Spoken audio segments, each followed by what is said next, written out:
Morgan, what are we here to talk about? The Walrus Voyager pedal.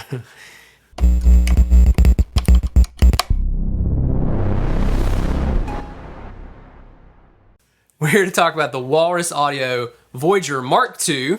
Is the new one better than the original? I don't know. We'll find out. I've never honestly played the original, so I don't have an opinion one way or the other, not one that would matter anyway. So I'm just gonna sit here and fiddle with this thing and give you my first impressions. It's actually not my first impressions because I've played this for maybe 20 minutes before shooting this video. I already have some thoughts. I'm gonna share that with you guys in real time so you can hear the pedal, but this is unscripted. We are not sponsored by Walrus.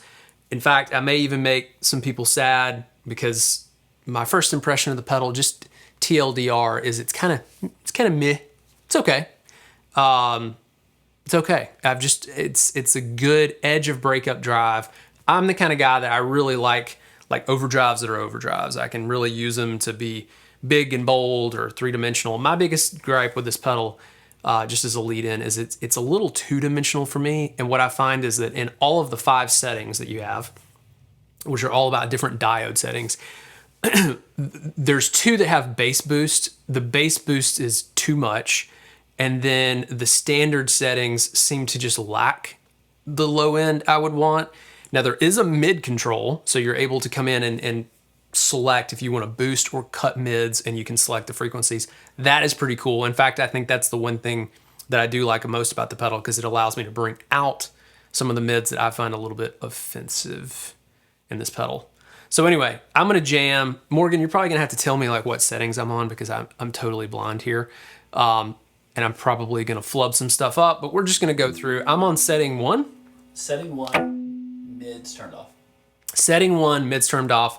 For reference, setting 1, classic Voyager. It's the germanium diodes, and yeah, that's it. No mids on it. So let's take a listen to kind of what this sounds like, and then I'm gonna turn the mid cut on, and then we can kind of take it from there.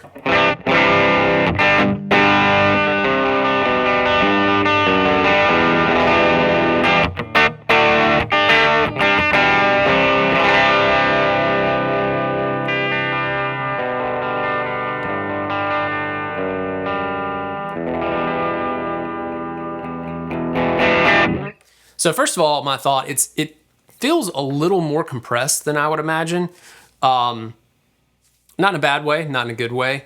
But it's again, it feels a little two-dimensional to me on these lower settings. The gain range is kind of like, it's almost, there's nothing there. You use it as a preamp boost, which is really not that loud. I can do that in a second. And then you get into this like pretty wide range of like very light gain. And then when you get the gain up high, it sucks. I don't know, it's not made to be, in my opinion, it just doesn't really seem to be a great high gain pedal. Like for me, it's kind of right in the middle, edge of breakup, Telecaster kind of tones. That's kind of where this thing lives.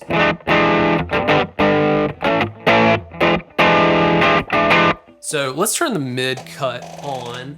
Is this the right button? Yep, that's it. All right, got it right. You can hear my squeaking chair as I'm adjusting my microphone here. So I put it on the mid cut, and you can kind of hear that sort of honkiness kind of went away, which I dig.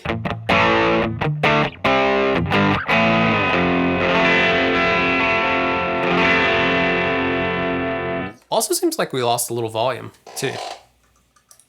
I should have gotten a different chair. So that's mids on.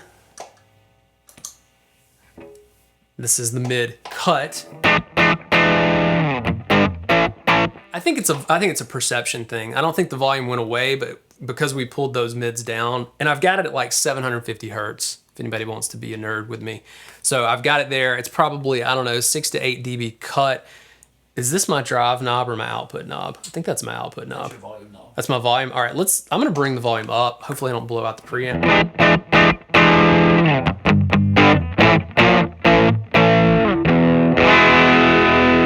So yeah, so I guess using the output to kind of balance for that. This is the tone I liked the most, like out of the pedal. I enjoyed the number 1 setting, bring the mids down. It can kind of be cool as, you know, this sort of right edge of breakup, a little more than that kind of tone.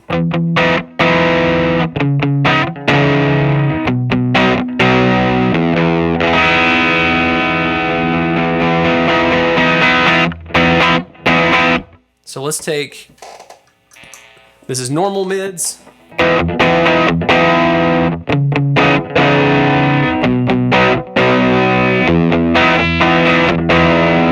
See, it's a little too nasally for me. I think that was my biggest gripe. But you take the mid cut and put it on.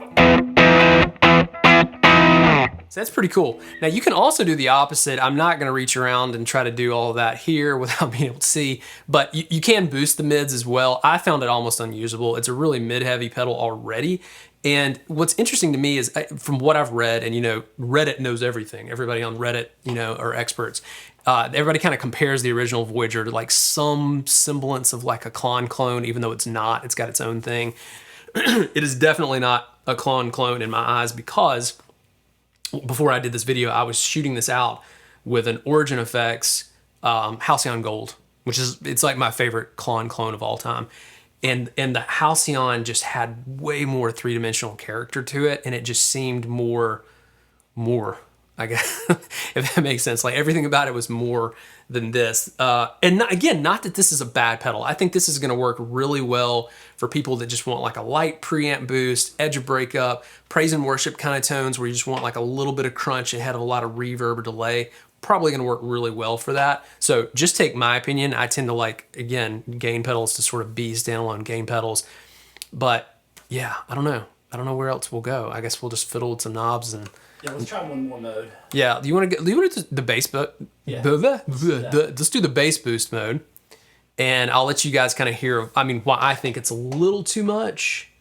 So that's mode 2. Now it's still the germanium diodes, but now we've got the bass boost. I'm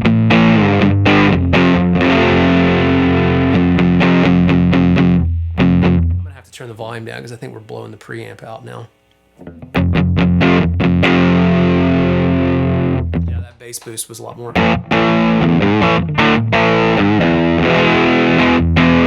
So let's go back to the non-boosted mode.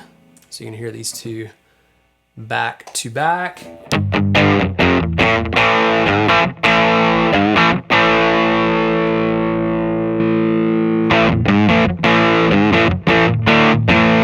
It's just too much for me, man. It's like, I think if I were to grab like that old Japanese Strat that's got super thin single coils, probably would work. But I tried this with humbuckers too. It just absolute mud fest.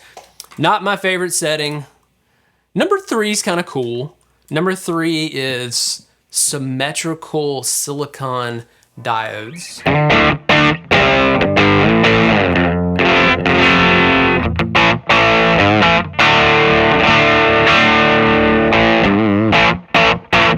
It's punchier, which I dig.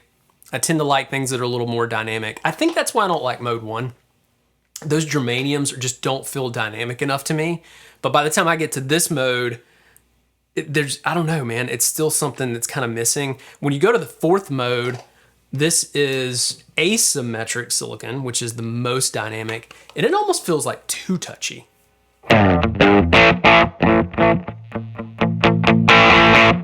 In fact, I see our volume blowing out of the preamp, so let me bring this back. Yeah, this one is the loudest mode for sure.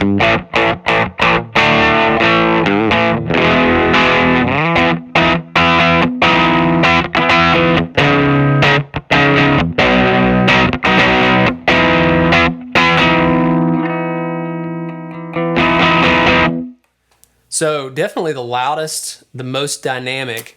And it's pretty cool. And again, like if you're looking for that sort of, you know, edgy breakup kind of tones, pretty cool. Let me take the gain all the way up. Just see what happens.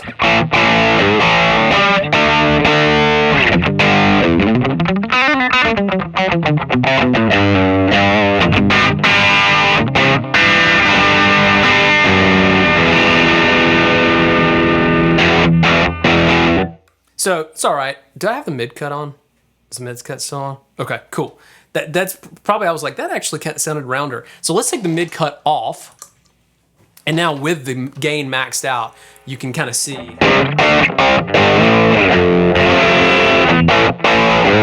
kind of nasalness comes back. So I'm gonna hit the last mode. I'm gonna shut up. We'll do, you know, final thoughts here. So this is the silicon diodes, a little bit more dynamic, but with a bass boost. Blowing out the preamp again. Let me bring back.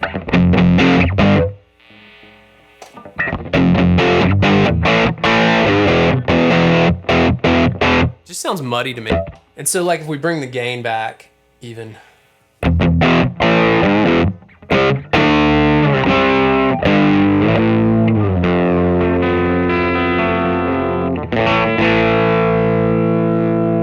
Just too much, I don't know. So final thoughts. Let's talk about price point. $249. So it's a little on the expensive side for Overdrive. There are cool tones in here. I worked to find them, and they are there. It does take work to find them. For me, again, watch other YouTube videos, because there's probably going to be other folks out there that dial it straight in and make it sound way better than I do. But for me, I was a little bit on this one, especially at $249. I mean, that's a lot of money to pay for an Overdrive, you know, an extra like 50 bucks. And then again, you get into something like the Halcyon Gold, which to me is a way better pedal.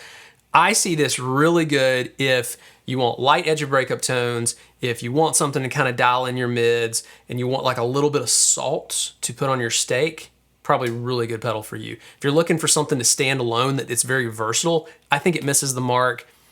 When you have the gain low and you're trying to use it for a preamp just to drive volume, it doesn't have as much boost like the Halcyon does. Then you've got this big wide range of sort of light gain, and by the time you get to high gain, it just gets mushy and very two-dimensional to me. So for me, it's a pass. I think this is why I would borrow something like this rather than buy it. And if you want to borrow it, you can check this out on our site. If you don't know who we are, BuyOrBorrow Music, you can borrow anything from our inventory starting at 19 bucks a month. I think this is on our $19 plan too. Fact check me on that, Morgan, when we're all done. Pretty sure this is on the opener $19 a month plan. So if you want to find out for yourself, you can do it. 19 bucks, get it in your hand, you make your own decision. But for me, I'd say this gets like a C. I don't know. I'm sorry, guys. I love Walrus too. Like, don't get me wrong. Their reverbs, their delays, I love it. I've never been a huge fan of their drive pedals. The Ages is pretty cool, but most of the others I've played are kind of, yeah, okay. And I think this kind of stays in the vein of like, okay. So anyway, hopefully I didn't piss too many people off. Thank you for tuning in. If you haven't done already, like and subscribe. We would love to see you come back soon. Take care and catch you later.